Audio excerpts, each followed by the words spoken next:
E olhamos para os temas que marcaram esta semana com a ajuda de Jorge Guimarães, do Banif Investment Banking. Jorge, muito boa tarde. Muito boa tarde. Estes cenários que se estão a desenhar para a Europa, estas declarações que estamos a ver à medida que os líderes voltam de férias, Angela Merkel a falar desta vez em solidariedade, mostra que começa a haver aqui uma visão mais comum entre o BCE e a Alemanha para a estratégia de saída da crise. Aquilo que a primeira-ministra alemã disse no Canadá, que são essas declarações desta semana, não é muito diferente daquilo que o seu porta-voz tinha referido imediatamente em reação aos anúncios do BCE, e não seria de esperar que o porta-voz de Angela Merkel dissesse uma coisa que ela não subscreveria. De qualquer maneira, o mercado reagiu muito positivamente a essas declarações. Não nos podemos esquecer que estamos no meio de agosto com níveis de liquidez muito reduzidos. Jorge, e olhando aqui para este cenário em que há alguma solidariedade na Europa, estamos a falar de uma solidariedade que pode chegar também aos países que nesta altura já estão intervencionados. Estou a falar de Portugal, uma vez que a Grécia também vai pedir aqui um adiamento de 2 anos. A Irlanda tem por várias vezes dito que quer renegociar termos e conseguiu até renegociar alguns. Isso pode ser sensível também a Portugal? Depende do interesse da União Europeia. Se essa extensão ou não, se for importante para Portugal cumprir o seu plano, e se for importante ou não para ajudar a acalmar a situação no resto dos países periféricos, especialmente em Espanha e Itália.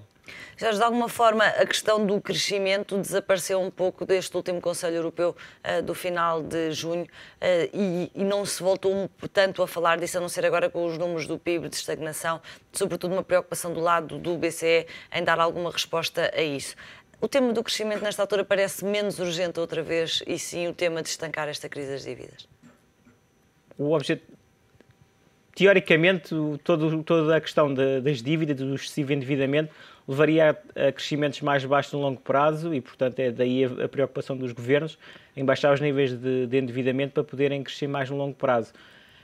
Eu não tenho a certeza que tenha desaparecido até pela questão da alteração política em França. O novo presidente entrou em cena com uma agenda supostamente mais de crescimento, mas depois começaram as discussões com a Alemanha.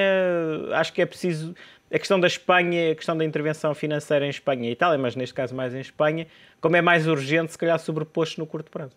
Hoje ouvimos um comentário de um analista do HSBC que dizia que uma intervenção do Banco Central Europeu na dívida de Espanha poderia levar a yield a cair até aos 2%, e que este seria um nível considerado sustentável para a dívida há 10 anos de Espanha. O que é que isto significaria na prática? O que é que o BCE tinha que fazer para vermos aqui as yields? Confesso que dívida de Espanha a 10 anos a 2% parece-me um pouco otimista, nem sequer a da Alemanha.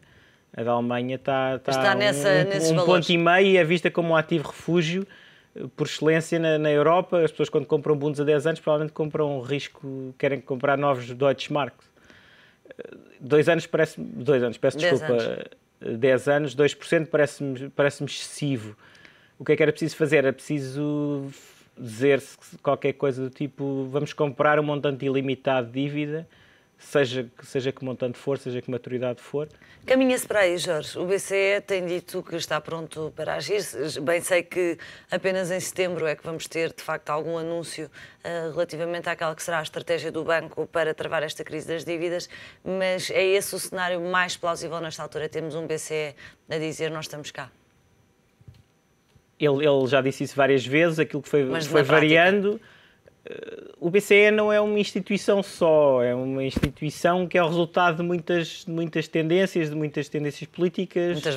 Muitas vozes, e até agora só vimos Mário Draghi, as pessoas mais ligadas ao Bundesbank não se têm pronunciado tanto.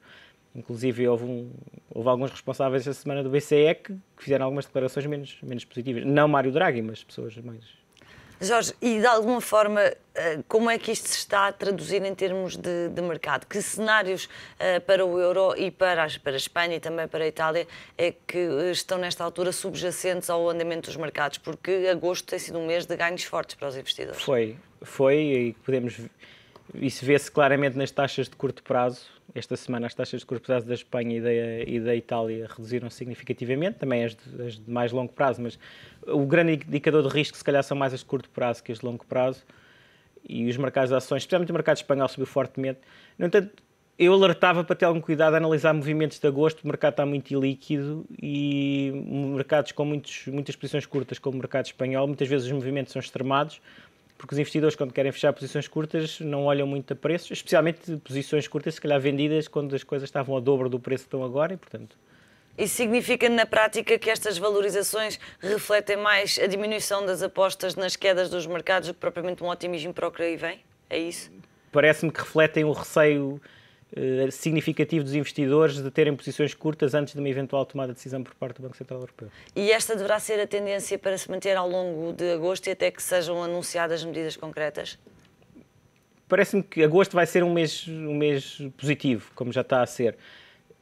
Custa-me a crer que o IBEX suba 7% à semana, como aconteceu na última semana. E esta semana encerra um dos maiores ciclos de subidas dos últimos anos no mercado europeu. Portanto, parece-me difícil continuar a subir este ritmo. Mas para corrigir significativamente ou para termos aqui um mês confortável para quem está ainda no mercado? Acho complicado também corrigir significativamente, pelo menos dos níveis do início do mês. Claro que depois de mercados que sobem 7% ou 5% ou 2%, será natural alguma tomada de mais-valias. Mas uma correção significativa só se houver alguma declaração dos responsáveis políticos ou se tivermos algum tipo de evento. Jorge, muito obrigada. O comentário de Jorge Guimarães, do Banif Investment Banking, aos temas que marcaram a semana nos mercados.